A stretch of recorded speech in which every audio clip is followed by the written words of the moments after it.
ఈ ఎన్నికలు నోటిఫికేషన్ వచ్చినప్పటి నుంచి ఈ ప్రభుత్వం ఏకగ్రీవంగా పంచాయతీలు ఎన్నుకోవాలని చెబుతూ బలవంతపు ఏకగ్రీవాలకి శ్రీకారం చుట్టారు. ఇది ప్రజాస్వామ్యానికి పెను ప్రమాదం.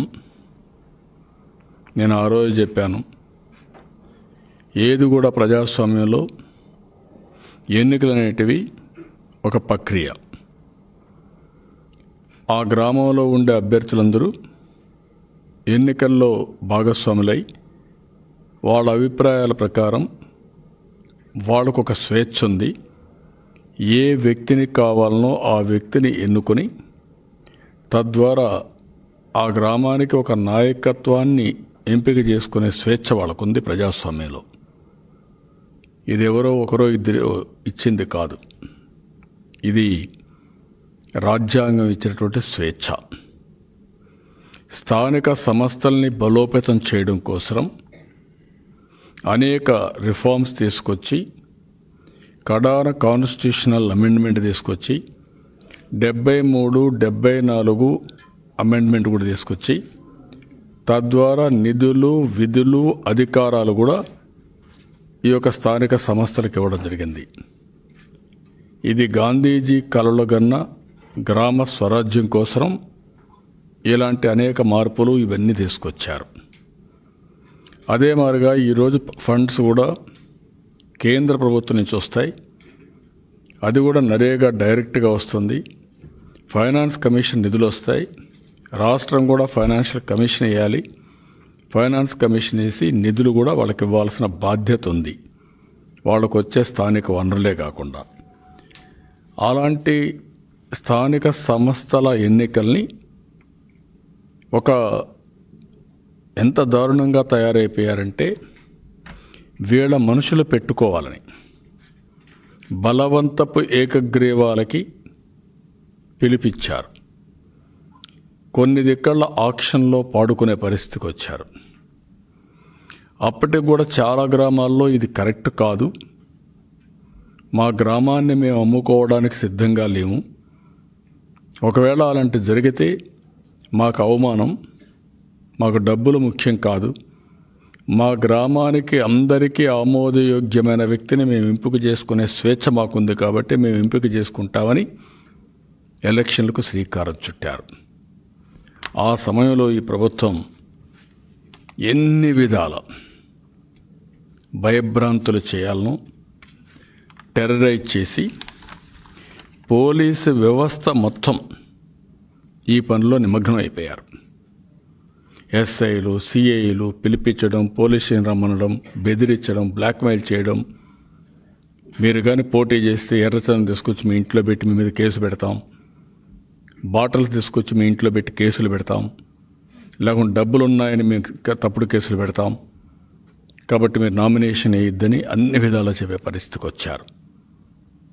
మొన్న నేను చెప్పాను, ఇన్ని ప్రయత్నాలు చేస్తే కొన్ని వందల లెటర్లు ఎలక్షన్ కమిషన్ పంపించాం. 24/7 మేము మానిటర్ చేస్తున్నాం ఇక్కడ లీగల్గా, రాజకీయంగా. ఎందుకంటే ప్రజాస్వామ్యాన్ని అపహాస్యం చేయాలని ఎవరు ప్రయత్నం చేసినా వాళ్ళని ఎదుర్కొని, అదే మాదిరిగా ప్రజాస్వామ్యాన్ని ప్రతి ఒక్కరు కూడా ఆ ఫలితాలని అనుభవించే విధంగా ముందుకు పోవాలని మేము అన్ని ప్రయత్నాలు చేసుకుంటూ వచ్చాం. ఈరోజు మీరు చూస్తే పొంగునూరు క్లాసిక్ ఎగ్జాంపుల్. ఇది మామూలు ఎగ్జాంపుల్ కాదు. ఒక మంత్రి రాజ్యాంగం పైన ఒకసారి చూస్తే ఆ మంత్రి మాట్లాడిన మాటలు మీకు ఒకసారి రాష్ట్ర ప్రజలకు రీకలెక్ట్ చేస్తున్నా, ఎందుకు కోర్టుకు పోవాల్సి వచ్చింది అనేదానికి మీరు ఒకసారి చూస్తే అతను మాట్లాడిన మాటలే దాని నిదర్శనం. ఎన్నికల కమిషన్ని వన్ సైడెడ్గా ఇష్టానుసారంగా మాట్లాడడం, దానిపైన ఐఏఎస్, ఐపీఎస్ ఆఫీసర్ని 30 వరకు ఎవ్వరు కూడా ఎలక్షన్ కమిషన్ చెప్పినట్టు వినొద్దండి, ఒకవేళ ఇని కానీ మీ ఇష్ట ప్రకారం చేస్తే ఖబర్దార్ జాగ్రత్తగా ఉండండి, ఒకవేళ ఎన్నికల కమిషన్ మీకు చెడ్డ చేసినా 31వ తారీఖున ఆయన రిటైర్ అయిపోయిన తర్వాత మేము ఇవన్నీ చేస్తాం, ఒకవేళ ఆయన మాట ఇంటే మాత్రం మిమ్మల్ని హిట్ లిస్టే పెడతాం, మేమున్న 3 ఏళ్ళు కూడా వెంటాడతామని రాజ్యాంగ ఉల్లంఘన ఒక మంత్రి చేశాడంటే ఈ మంత్రిని తక్షణమే బర్తరఫ్ చేయాలి. ఈ రాష్ట్రంలో రాజ్యాంగాన్ని పరిరక్షించవలసిన బాధ్యత కలిగిన వ్యక్తి గవర్నర్ చోద్యం చూస్తున్నాడు. ఎప్పుడైతే గవర్నర్ చోద్యం చూస్తున్నాడో ఎలక్షన్ కమిషన్ కొన్ని విషయాల్లో ముందుకు పోయినా లెక్క పెట్టుకోకుండా వీళ్ళ ఇష్ట ప్రకారం ముందుకు పోయే పరిస్థితికి వచ్చారు. ఈరోజు మీరు చూస్తే ఈ నియోజకవర్గంలో అదే కోర్టులో వేసాం మేము. ఈ సెక్షన్స్ అన్నీ ఎన్నికల కమిషన్ ఫెయిల్ అయ్యారు. ఎన్నికల కమిషన్కు అధికారాలు ఉన్నాయి, ఆ అధికారాలను కూడా వారు అమలు చేయలేకపోయారు. అదే సమయంలో మేము ఇచ్చిన పిటిషన్లు మీరు ఒకసారి చూస్తే ఒక్క పొంగునూరు విషయంలో 7 సార్లు ఇంపార్టెంట్ లెటర్స్ పంపించాం. క్యాండిడేట్లు పంపించారు, స్థానికంగా ఉన్న నాయకులు పంపించారు. కడకు స్పెషల్ మేము ఇక్కడ ఆఫీస్ పంపించాం. 30, 31, 1, 1, 2, 3, 2, 4, 2, 7, 2, 8, 2 ఇవన్నీ కూడా ఎలక్షన్ కమిషన్ పంపించాం, కలెక్టర్ పంపించాం, అందరికీ పంపించాం. ఎవ్వరు కూడా దీన్ని కడాన ఆన్లైన్లోనే వేయించండి అని కూడా లెటర్స్ పెట్టాం, అప్పటికి కూడా చేయలే. ఇక్కడ విచిత్రమైన మార్గం ఏంటంటే రెవెన్యూ ఆఫీసర్లు, పోలీస్ ఆఫీసర్లు, ఎంపీడీఓలు, గ్రామ సచివాలయం పోటీ చేసే అభ్యర్థులపైన కేసులు పెడతారు. తెలుగుదేశం మండల పార్టీ అధ్యక్షుడిపైన కేసులు పెడతారు. ఎస్సీ ఎస్టీ అట్రాసిటీ యాక్ట్ పెడతారు. అబ్స్ట్రక్షన్ ఆఫ్ డ్యూటీస్ కింద యాక్ట్ ఇది పెడతారు. ఇవన్నీ పెట్టి ఎంత దుర్మార్గంగా చేశారంటే ఈరోజు మనం అందరం చూస్తే మొత్తం 83 ఉంటే పుంగనూరులో 23 ఉంటే 23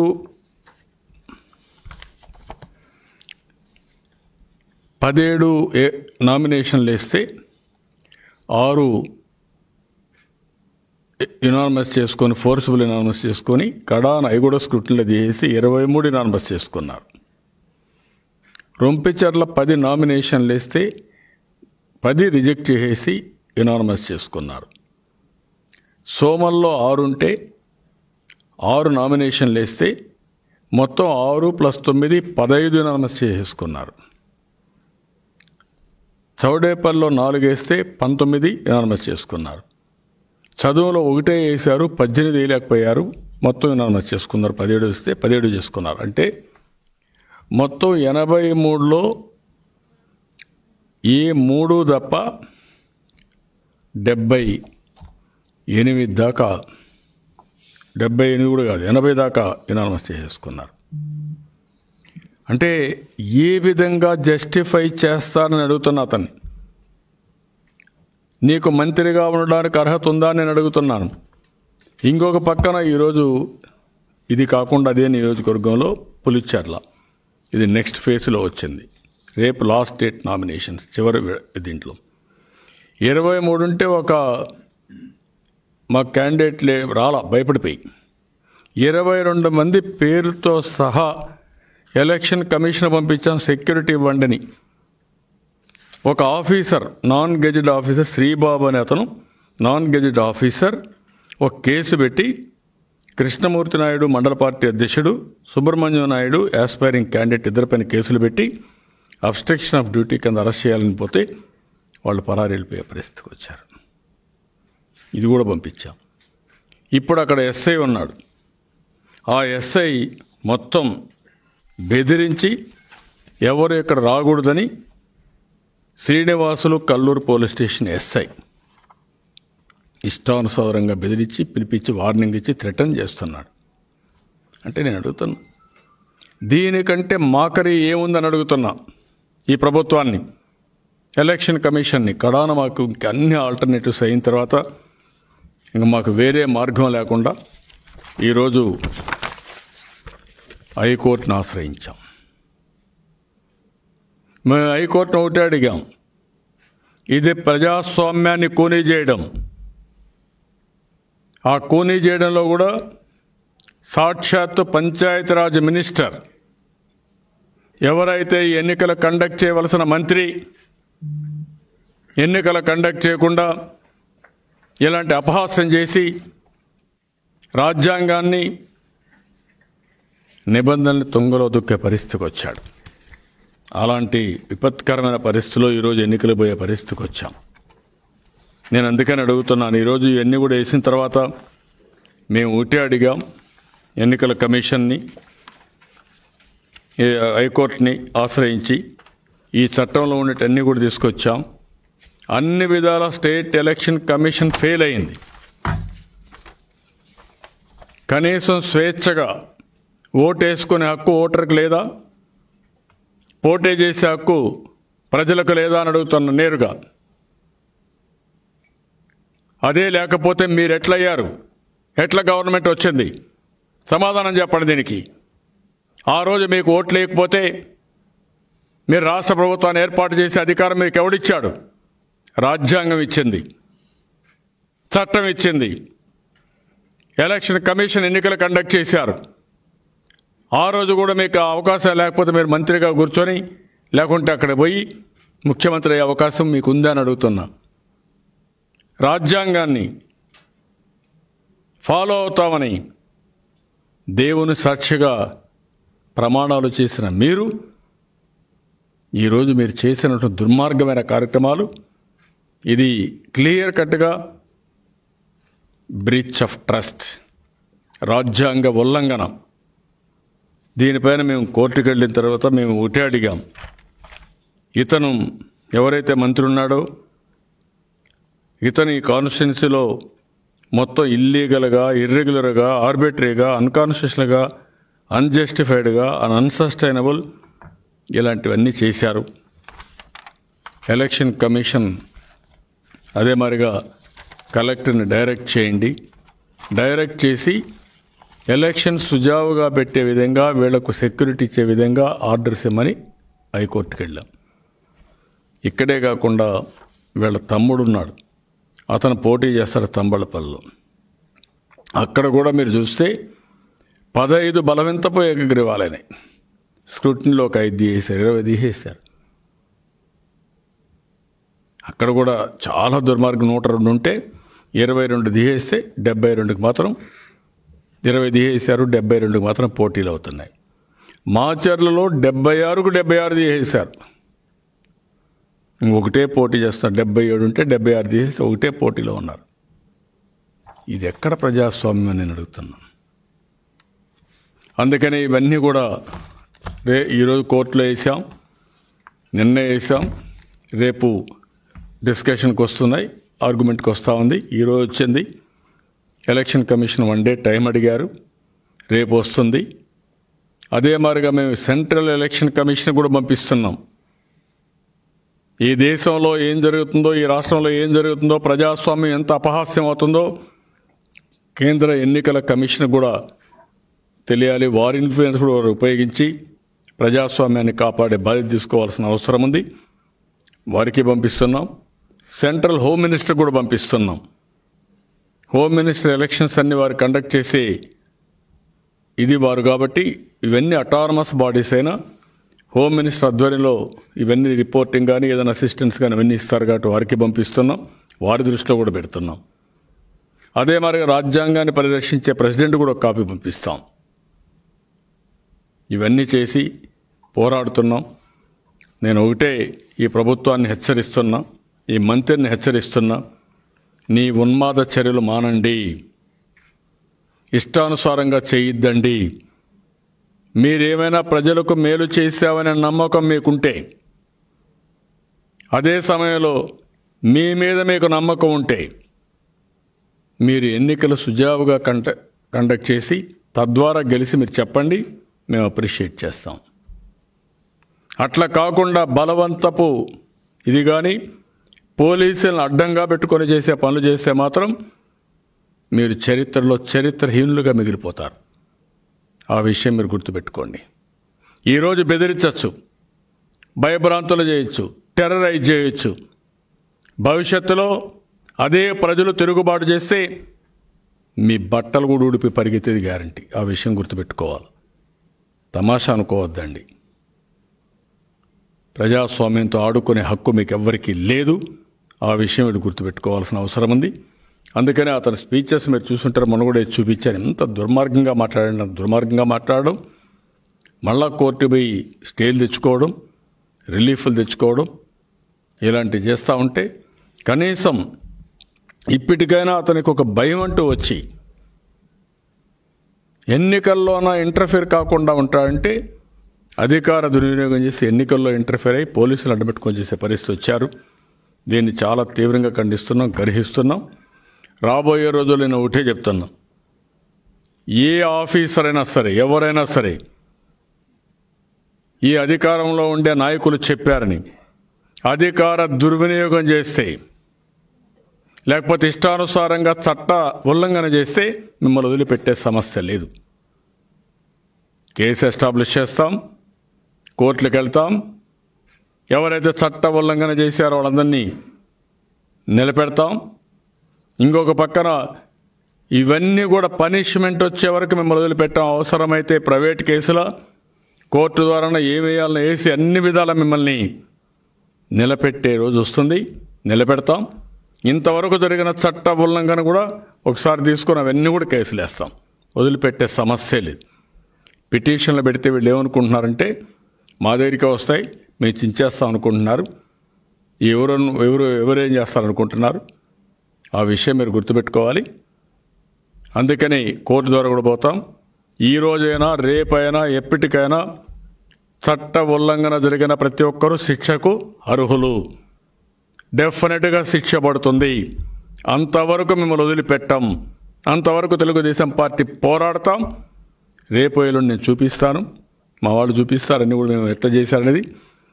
100% నామినేషన్ ఫామ్ పర్ఫెక్ట్గా ఉంటే రిటర్నింగ్ ఆఫీసర్ రిజెక్ట్ చేస్తారా? 100% పర్ఫెక్ట్గా ఉందని తెలిసి కూడా అపెలెంట్ అథారిటీ రిజెక్ట్ చేస్తారా? తప్పు కదా ఇది. అంటే మీరు తప్పించుకుంటారనుకుంటున్నారా? వేస్తాం కోర్టులో. మేము గెలిచిన సీట్లు వాళ్ళని మీరు డిక్లేర్ చేస్తారా? ఇది మాలాఫడి ఇంటెన్షన్ కాదా? ఇది ఇర్రెగ్యులర్ కాదా? చట్ట ఉల్లంఘన కాదా? అవి కూడా ఎస్టాబ్లిష్ చేస్తాం. ఇవన్నీ ఎస్టాబ్లిష్ చేసి ఎవరు తప్పు చేసినా సరే రికార్డుగా దొరుకుతారో మీరు గుర్తుపెట్టుకోవాలి. ఈ విషయంలో రేపు ఎవరైతే మీకు చెప్పారో వాళ్ళు కూడా మిమ్మల్ని కాపాడలేరు. ఆ విషయం నేను చాలా స్పష్టంగా చెప్తున్నా. అందుకని ఈరోజు ఆఫీసర్స్ అందరికి కూడా విజ్ఞప్తి చేస్తున్నా, అనవసరంగా వీళ్ళు చేసే పనికి మీరు ఇది కావద్దండి. ఈరోజు ఎలక్షన్ కమిషన్ ఉంది. స్వయం ప్రతిపత్తి కలిగినటువంటి రాజ్యాంగ సంస్థ ఇది. మీరు రాష్ట్ర ప్రభుత్వం ద్వారానో ఇంకొకరి ప్రభుత్వం ద్వారానో కాదు ఇది. ఆ విషయం ఎలక్షన్ కమిషన్ గుర్తుపెట్టుకోవాలి. రాజ్యాంగ ప్రకారం రాజకీయ పార్టీల ఒత్తిడికి కానీ అధికార పార్టీకి ఒత్తిడికి లొంగకుండా ఏర్పాటు చేసిన వ్యవస్థ. ఎందుకు ఏ మాట అంటున్నారంటే, ఒకప్పుడు ఎలక్షన్లు పంచాయతీరాజ్ సెక్రటరీ పెట్టేవాళ్ళు, సెంట్రల్ గవర్నమెంట్లో కూడా ఒక సెక్రటరీ పెట్టేసేవాళ్ళు. కానీ ఆ తర్వాత దీని ప్రాముఖ్యత గుర్తించిన తర్వాత అటానమస్ బాడీ ఉండాలి, స్వయం ప్రతిపత్తి కలిగిన బాడీ ఉండాలనే ఉద్దేశంతో రాజ్యాంగపరంగా అమెండ్మెంట్స్ తీసుకొచ్చి మీకు హక్కు ఇచ్చింది రాజ్యాంగం ఇచ్చింది తప్ప వ్యక్తులు కాదు, అధికార పార్టీ కాదు అనే విషయం మీరు గుర్తుపెట్టుకోవాల్సిన అవసరం ఉంది. దానికి విస్తృతమైన అధికారాలు ఉన్నాయి. మొత్తం ఒకసారి ఎన్నికలు అనౌన్స్ చేసినప్పటి నుంచి ఎన్నికల ప్రక్రియ పూర్తయ్యే వరకు టోటల్గా బాధ్యత మీదే. ఎన్నికల కమిషన్ది బాధ్యత. అందుకే అధికార యంత్రాంగం చీఫ్ సెక్రటరీ మొదలుకొని మొత్తం వ్యవస్థ మొత్తం ఎన్నికల సమయంలో పనిచేసేది ఎలక్షన్ కమిషన్ ఆధ్వర్యంలో పనిచేస్తారు. స్టేట్ ఎలక్షన్ కమిషన్ ఆధ్వర్యంలో పనిచేస్తారు. ముఖ్యమంత్రి కూడా ఆ సమయంలో ఎన్నికల అధికారులకు ఫోన్ చేయడానికి వీలు లేదు. నేను ఎప్పుడూ ఫోన్ చేయలేదు, 14 సంవత్సరాలు నేను ఎప్పుడూ ఫోన్ చేయలేదు. అది ఎన్నికల నిబంధన ఉల్లంఘన. ఈ విషయం మనం గుర్తుపెట్టుకోవాల్సిన అవసరం ఉంది. ఆ విధంగా ముందుకు పోతే ఈరోజు ఇష్టానుసారంగా ముందు చేసే పరిస్థితి వచ్చారు. అదే మాదిరిగా ముఖ్యమంత్రి కానీ, మంత్రులు కానీ, అధికార యంత్రాంగం మొత్తం కూడా ఎన్నికల కమిషన్ అధ్వర్యంలో ఉంటారు. ఇప్పుడు మాకు ఎవరైతే ముఖ్యమంత్రి ఉంటాడో ఆయన కూడా ఎన్నికల కోడ్ ఉంది. ఈ కెనాట్ వైలేట్, ఈ కెనాట్ కండక్ట్ మీటింగ్స్. ఒక్కసారి ఎన్నికలు అనౌన్స్ చేసిన తర్వాత అన్ని రాజకీయ పార్టీలకు సమానమైన హక్కులు ఉంటాయి, సమానమైన అవకాశాలు ఉంటాయి. అంతేగాని రూలింగ్ పార్టీకి పెద్ద అవకాశాలు, అపోజిషన్ పార్టీకి అవకాశాలు లేకుండా కాదు. ఆ విషయం కూడా గుర్తుపెట్టుకోవాల్సిన అవసరం ఉంది. ఈరోజు మేము చేసిన పని అందుకే నేను చెప్పాను. పుంగనూరులో జరిగిన అక్రమాలని, మాచర్లో జరిగిన అక్రమాలని, తంబళపల్లిలో జరిగిన అక్రమాలని రిపీటెడ్గా చెప్పాం. ఎన్నికల కమిషన్కి కాన్ఫిడెన్స్ క్రియేట్ చేయలేకపోయారు. నామినేషన్లు వేయకుండా చేస్తే నామినేషన్లు వేసే విధంగా చర్యలు చేపట్టలేకపోయారు. నామినేషన్లు వేసిన తర్వాత ఆ నామినేషన్ సుజావుగా ఉన్నా, కరెక్ట్గా ఉన్నా రిజెక్ట్ చేయకుండా చేయలేకపోయారు. ఇది ఎంత దుర్మార్గం అండి! ఇంత ప్రహసనమా, ఇంత ఇదా? ఇలాంటిది మనం ఒకసారి చూస్తే ఒక పంచాయతీరాజ్ మినిస్టర్ ఆయన డిపార్ట్మెంట్ని అబోవ్ ఆల్ దీస్ థింగ్స్ ఉండి ఎక్కడికక్కడ ఒక ఆదర్శంగా ఉండి ఆదర్శంగా ఎన్నికలు జరగవలసిన వ్యక్తి మొత్తం నువ్వే ఫోర్సబుల్ నామినేషన్ చేసి ప్రజాస్వామ్యాన్ని అపహాస్యం చేస్తే ఏమనాలి? నిన్ను ఏ విధంగా ఉపేక్షించాలని అడుగుతున్నాం. ఈ విషయాలు కూడా మనం గుర్తుపెట్టుకోవాల్సిన అవసరం ఉంది. ఇంకొక పక్కన కొన్ని దిక్కడైతే వీళ్ళు ఇష్ట ప్రకారం రిజెక్ట్ చేయడం, డాక్యుమెంట్స్ అని తీసేయడం, డాక్యుమెంట్స్ దించేయడం, ఇవన్నీ చేసే పరిస్థితికి వచ్చారు. ఇవన్నీ కూడా ప్రజాస్వామ్య వ్యవస్థకి మాయని మచ్చ, పెనుగాయం. ఈ విషయం గుర్తుపెట్టుకోవాలి వీళ్ళు. అందుకని ఇంకొక పక్కన చూస్తే ఎన్నికల కమిషన్ దృష్టికి తీసుకపోయినా నిమ్మకు నీరెత్తినట్టు ఉండడం శోచనీయం. ఆయన ఏమనుకున్నట్టు ఎన్నికలు జరిగిపోతే సరిపోతుంది అనుకుంటున్నాడు. ఎన్నికలు జరిగిపోతే సరిపోయేదేముందండి? ఎవరికి కావాలి ఇలాంటి ఫార్స్ ఎన్నికలు? ఏ ఎన్నికల కమిషన్ మేము పోరాడతాం, ఆ స్వేచ్ఛ మాకుంది. ఎందుకు, దేనికోసం? మీరు ఒక రెఫరీగా ఉండాలి, నిర్మోహమాటంగా ఉండాలి. మీకు ఎలాంటి నిబంధనలు లేకపోయినా మీరు ఎలక్షన్ మేనిఫెస్టో విత్డ్రా చేసుకోమంటే మేము చేసుకున్నాం. మేము చేసుకోవాల్సిన అవసరం లేదు, ఏ చట్టం చెప్పదు. కానీ అది లేకపోయినా చేశాం. కానీ చట్టంలో ఉండే నిబంధనలు మీరు అమలు చేయలేకపోతున్నారు. సమాధానం చెప్పండి. Why? Is it the way? ఆ విషయం కూడా వీళ్ళు చెప్పాల్సిన అవసరం ఉంది. అదే మాదిరిగా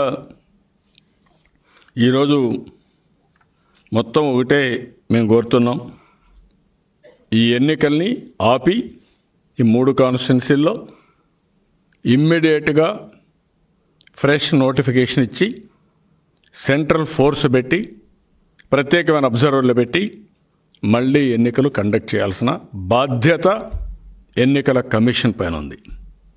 అప్పుడే ఎన్నికల కమిషన్ పైన విశ్వాసం వస్తుంది. లేదు తూతూ మంత్రంగా నేను కూడా జరిపేస్తున్నారు ఎన్నికలు, లేకపోతే ఈ ఆఫీసర్లు బాగానే చేస్తున్నారులే, రాజకీయ పార్టీలు ఏమైతే మాకేంటి అనే యాటిట్యూడ్ తీసుకుంటే అది ప్రజాస్వామ్యానికే పెను ప్రమాదం. ఆ విషయం ఎన్నికల కమిషన్ గుర్తుపెట్టుకోవాల్సిన అవసరం ఉంది. అందుకే విధిలేని పరిస్థితిలో ఎన్నికల కమిషన్ పూర్తిగా ఫెయిల్ అయ్యారు. కాబట్టి ఈ నియోజకవర్గాల్లో ఎలక్షన్ పెట్టడానికి చాలా అన్యాయాలు జరిగాయి, చాలా అవకతవకలు జరిగాయి. అయినా కూడా మేము పోరాడుతున్నాం. ప్రజలు చాలా సఫర్ అయ్యారు. అదే మరి పోటీ చేసిన అభ్యర్థులు చాలా వరకు ఇబ్బందులు పడ్డారు. అయినా కూడా వాళ్ళు ప్రజాస్వామ్యం కోసం, గ్రామాల కోసం పోరాడుతూనే ఉన్నారు. అలాంటి సమయంలో ఈరోజు కోర్టును ఆశ్రయిస్తున్నాం. ఇది ప్రారంభం మాత్రమే, అంత ఈజీగా వదిలిపెట్టాం. న్యాయం జరిగే వరకు ప్రజాస్వామ్యాన్ని కాపాడుకోవడానికి ఏమేం చేయాలో అన్ని చర్యలు తీసుకుంటాం. అవసరమైతే సుప్రీంకోర్టు దగ్గరికి వెళ్తాం, వీళ్ళందరినీ ఎస్టాబ్లిష్ చేస్తాం. వీళ్ళు చేసిన తప్పుల్ని మళ్ళీ చరిత్రలో ఎప్పుడన్నా చేయాలంటే భయపడే విధంగా తీసుకొస్తాం. అంత ఈజీగా వదిలిపెట్టమండి. ఇది ఇన్ బ్రీఫ్.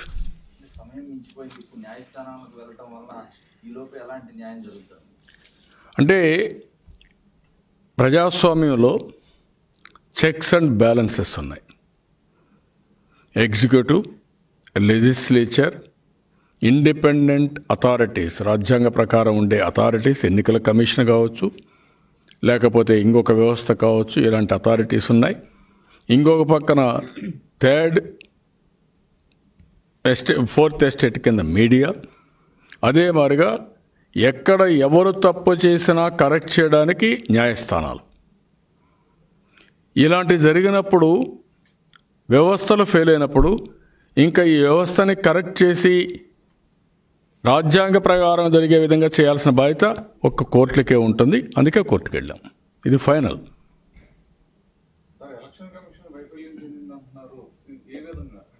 ఇప్పుడు నేను ఇది అడుగుతున్నా, ఇన్ని లెటర్లు పెట్టాం, కనీసం యాక్షన్ లేదా? ఎందుకు నిమ్మకు నీరెత్తుతున్నారు మీరు? ఇదేనా ప్రజాస్వామ్యం? నేను అడుగుతున్న స్ట్రైట్ క్వశ్చన్. అంటే వాళ్ళు కొట్టి చంపేసినా కూడా మీరు చూస్తూ ఉంటారా? మామూలు సమయంలో ఏం చేయాలి? మేము ఫైట్ చేసుకుంటాం. ప్రాణాలపైనా సరే ప్రజాసేవ కోసం పోరాడతాం, ప్రాణాలపైనా సరే రాజ్యాంగాన్ని కాపాడుకుంటాం, డెమోక్రసీని కాపాడుతాం. కానీ నేను అడిగేది, మీ ఆధ్వర్యంలో జరిగే ఎన్నికలు మీరు ఎందుకు నిర్వహించలేకపోయారు? ఎన్నికల్లో మేము ఇన్నిసార్లు చెప్తున్నాం, లాస్ట్ టైం మీరు ఒక ఆర్డర్ ఇచ్చారు. ఏమి ఇచ్చారు మీ ఆర్డరు? ఎంపీడీ వాళ్ళు మారుస్తామన్నారు. ఏ మండలాల్లో అయితే యునానమస్ ఎంపీటీసీలు అయినాయో అవన్నీ మారుస్తామని చెప్పి మీరు మార్చలేదు. ఎవరైతే అక్కడ పోలీస్ ఆఫీసుల నుండి ఇదే పని చేశారో వాళ్ళు మారుస్తామన్నారు. ఎందుకు మార్చకూడదు? ఇంత మునుపు ఎన్ని సందర్భాలు లేవు మార్చిన సందర్భాలు? అనేక సందర్భాల్లో ఎన్నికల కమిషన్ డీజీపీలు మార్చారు. అనేక సందర్భాల్లో ఎన్నికల కమిషన్ కన్సర్న్ ఎస్పీలు మార్చారు, డిఎస్పీలు మార్చారు, కంట్రోల్ చేశారు. ఎందుకు మీరు చేయలేకపోతున్నారు? ఎస్ఐలు కూడా మార్చి ఎక్కడికక్కడ వ్యవస్థని పటిష్టం చేయడం కోసం ఎవరు అడ్డం వచ్చినా చాలా స్పష్టంగా యాక్షన్ తీసుకున్నారు. ఇక్కడ జరగడం లేదు. అందుకే చెప్తాను నేను, ఇది కరెక్ట్ పద్ధతి కాదు.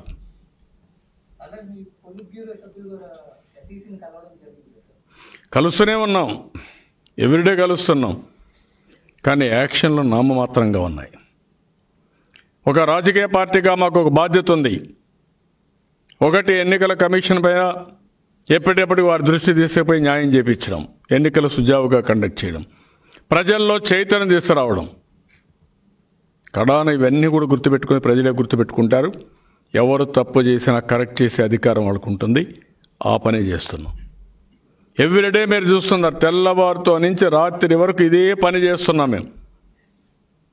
ఎందుకు మీరు కరెక్ట్ చేయలేకపోతున్నారు? ఏ మంత్రులు లాంటిదే దిగొచ్చారు ఎక్కడి నుంచి? ఎన్నికల్లో గెలిపించారు కాబట్టి మంత్రులు అయ్యారు. ఆ విషయం వాళ్ళు గుర్తుపెట్టుకోవాలా. మినిస్టర్స్ కూడా ఏం ఆకాశం నుంచి ఊడిపడలా. ప్రజాస్వామ్యంలో ఎవడు అతీతం కాదు.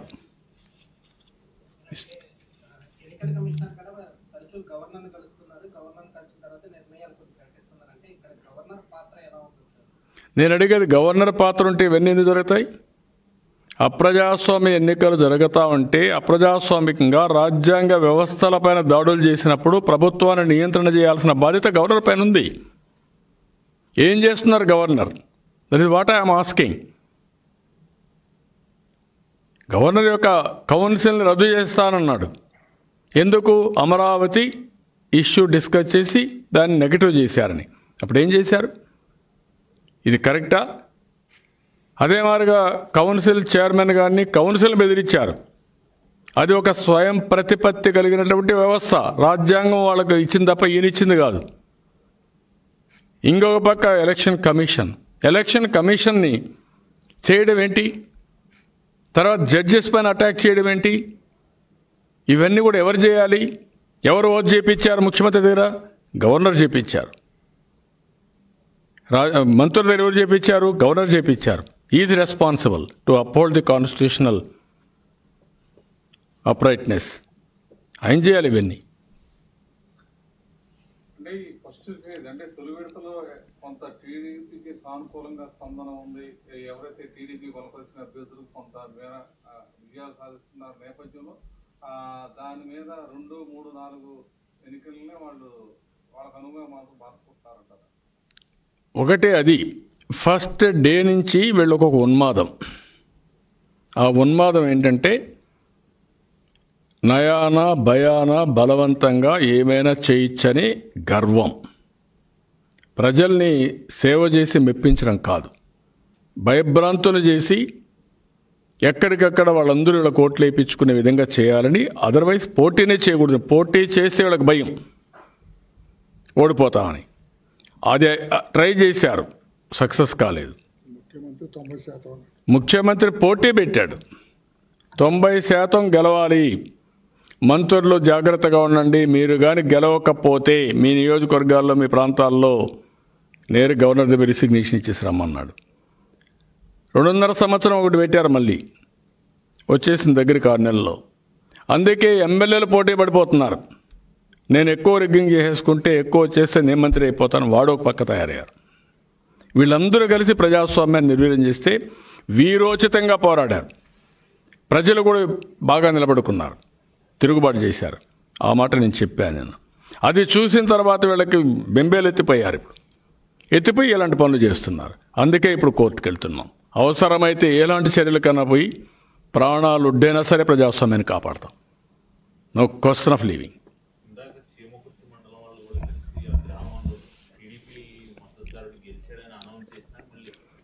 గెలిచిన తర్వాత ఆ గ్రామంలో మళ్ళా అనౌన్స్ చేసి 3 ఓట్లు బయట నుంచి తీసుకొచ్చి అంత మునుపు లేని ఓట్లు కలిపి అనౌన్స్ చేస్తారు.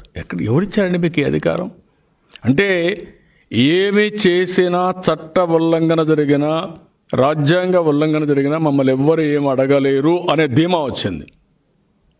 ఆ ధీమాతో మీరు ఈ పనులు చేస్తున్నారు. కానీ వదిలిపెట్టాం. ఇవన్నీ కూడా కోర్టులో వేస్తాం.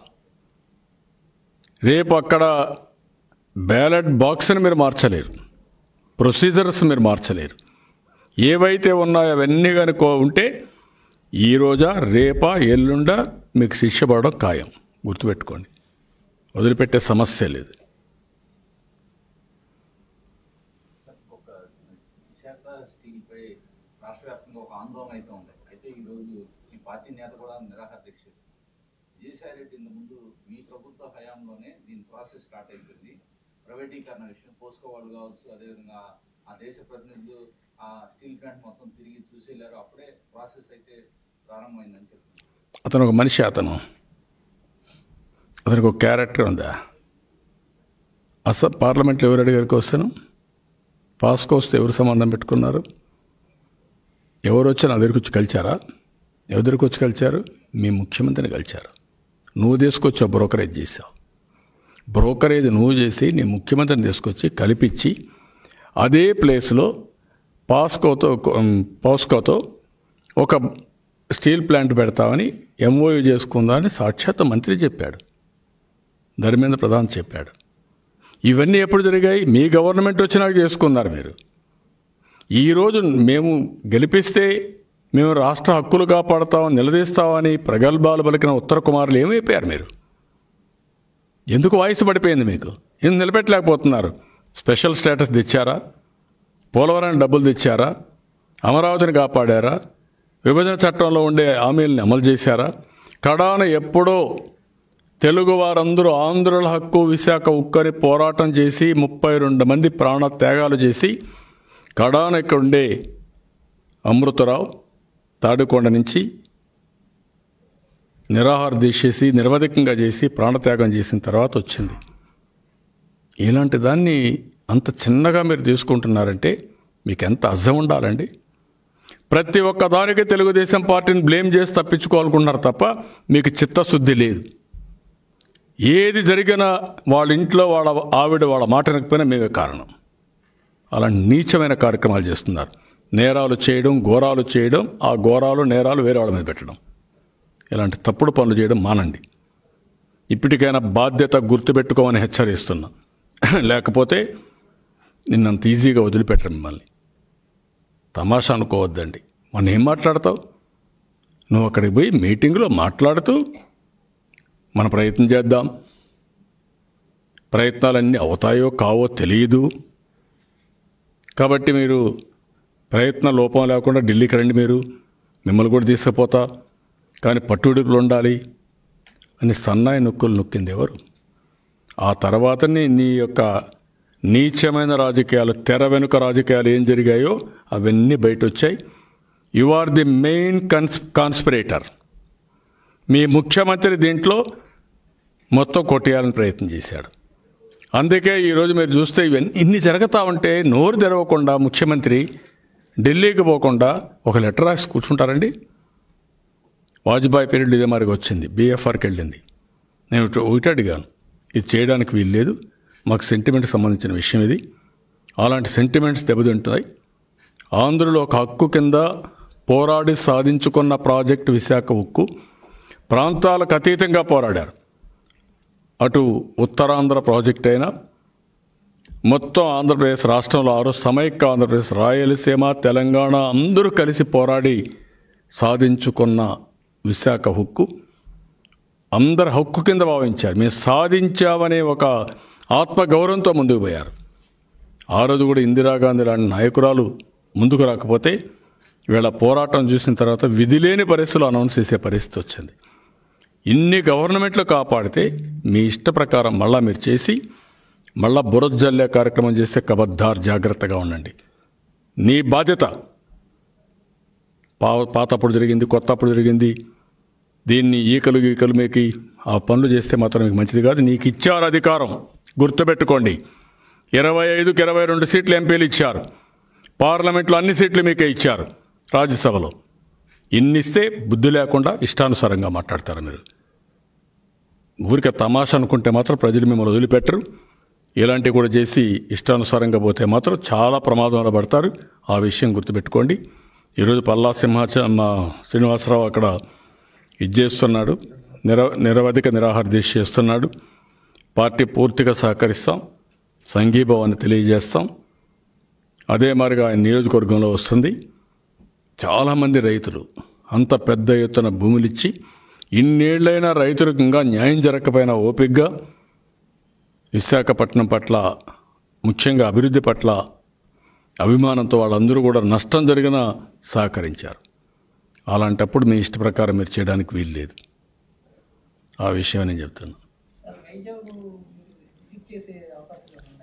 తప్పకుండా అన్ని వర్కౌట్ చేస్తున్నాం. ఏం చేయాలో చేస్తాం.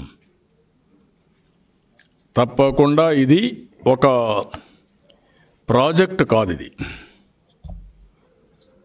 ఒక సున్నితమైన విషయం, తెలుగువారి మనోభావాలకు సంబంధించిన విషయం, తెలుగువారి సెంటిమెంట్కు సంబంధించిన విషయం. పోరాడి సాధించిన ప్రాజెక్ట్ ఇది. ఏదో ఊరికే వచ్చిన ప్రాజెక్ట్ కాదు. త్యాగాలు చేసిన తర్వాత వచ్చిన ప్రాజెక్ట్ ఇది. ప్రాణత్యాగాలు చేశారు, ఆస్తుల త్యాగం చేశారు. ఆ తర్వాతనే ఈ ప్రాజెక్ట్ వచ్చింది. అలాంటి సమయంలో వాళ్ళని అవమానించే విధంగా ఈ నాయకులు మాట్లాడడం, వైఎస్ఆర్ కాంగ్రెస్ నాయకులు మాట్లాడడం, లేకపోతే వీళ్ళ స్వార్థం కోసం ఈ రాష్ట్ర ప్రజల సెంటిమెంట్స్ కూడా అమ్మేసుకోవడం చాలా దుర్మార్గం. ఇది ఆ విషయం గుర్తుపెట్టుకోవాలి. సెంటిమెంట్స్ అమ్మేస్తున్నారు, వాళ్ళ భవిష్యత్తును అమ్ముతున్నారు, వాళ్ళ మనోభావాలు అమ్మేస్తున్నారు. మాట్లాడితే కేసులు పెడతాను బెదిరించే పరిస్థితి వస్తున్నారు. అది ఏమాత్రం కూడా ఆమోదయోగ్యం కాదు. ఎందుకు ముఖ్యమంత్రి ఇంతవరకు మాట్లాడలేదు? నేను అడుగుతాను ఒక question, straight question I'm asking. Why? That itself is indication. బాధ్యత లేదా నీకు? నీకు ఎంపీ సీట్లు కావాలన్నా, ఎమ్మెల్యే సీట్లు కావాలన్నా, రాజ్యసభ సీట్లు కావాలన్నా అమ్ముకోవడానికి మళ్ళీ రాష్ట్రాన్ని కూడా అమ్మేస్తావు నువ్వు. ఇది టూ మచ్. ఇది అందుకనే తెలుగుదేశం పార్టీ చాలా స్పష్టంగా ఉన్నాం. విశాఖపట్నం పైన కపట ప్రేమ ఒలకబోశారు ఇన్ని రోజులు. ఇప్పుడు తెలుస్తూ ఉంది విశాఖపట్నం పైన ప్రేమ కాదు, అక్కడుండే ఆస్తుల పైన ప్రేమ వీళ్లకు. అదే కనపడుస్తూ ఉంది. ఇది అక్కడుండే ప్రజానీకం, నీతి నిజాయితీ ఉండే ప్రజలు వాళ్ళు వాళ్ళ జీవితాలతో ఆడుకోవాలని ప్రయత్నం చేస్తే మాత్రం వాళ్ళు ఎట్టి పరిస్థితులు ఉపేక్షించరు, ఎట్టి పరిస్థితుల్లో వీళ్ళని వదిలిపెట్టరు. ఆ విషయం కూడా గుర్తుపెట్టుకోవాలి. ఇంకా వీళ్ళకి కష్టం ఉన్నట్టుంది. వీళ్ళ మదర్ అప్పుడు ఎలక్షన్లో పోటీ చేసి ఓడించారు కాబట్టి ఆ కక్షేదన ఉందేమో మరి తెలియదు. చూడాలా వీళ్ళ యొక్క బిహేవియర్.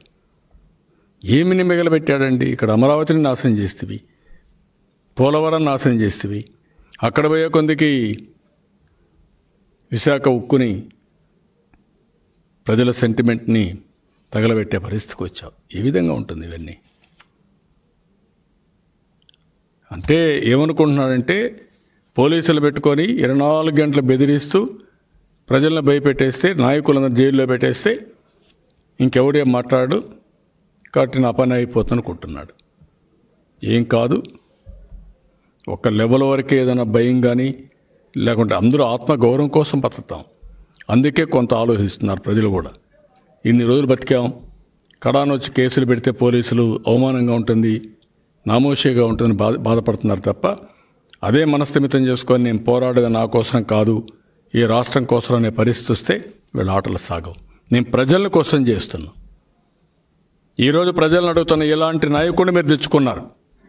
ఈ విషయం ప్రజలు గుర్తుపెట్టుకోవాలి. మీరు ఆత్మవిమర్శ చేసుకోవాలి. మీ మనస్సాక్షిని ఒకసారి అడగాలి. నేను చేసింది తప్ప రైట్ అని మీరు అడగాలి. ఇప్పుడు మీకోసం మేము పోరాడుతున్నాం, మీకోసం మేము సఫర్ అవుతున్నాం, ఏం జరిగిందని మీరు ఆలోచించాల్సిన అవసరం ఉంది. ఆ రోజు మీరు ఇలాంటి వ్యక్తులను ఇది చేసి రాష్ట్రం యొక్క ప్రతిష్ట భంగగా మొత్తం మంటగలిచిపోయింది. ఆంధ్రప్రదేశ్ రాష్ట్రం అంటే కడాన ఒక మంత్రి కేంద్రంలో మాట్లాడతాడు. ఎంత బాధేస్తుందంటే బాధేస్తుంది. ఏమని? All India institute of medical science ఇక్కడ వస్తే బిల్డింగ్ కట్టడానికి ఇసుక లేదు కాబట్టి మేము డిలే అవుతామని ఇచ్చాడు సమాధానం. సిగ్గు అనిపించలేదా మీకు? బాధ అనిపించలేదా మీకు? కృష్ణానది పక్కన ఇసుక బోలెడంతుంది ఈసారి వర్షాలు పడి. ఆ ఇసుక తెచ్చుకునే స్వేచ్ఛ లేకుంటే ఇలాంటి వ్యవస్థలకు లేదా? ఏమంటారు దీనికి? ఇలాంటి వ్యక్తిని తెచ్చుకొని ఈ ప్రజలు ఆలోచించాలి. నేను కాదు, నేను ప్రజలు కూడా క్వశ్చన్ చేస్తాను. మీరు చేసిన పనికి ఈరోజు మనం అందరం అవస్థపడే పరిస్థితికి వచ్చాం. మీరు అవస్థపడుతున్నారు, మేము అవస్థపడుతున్నాం. ఓకే.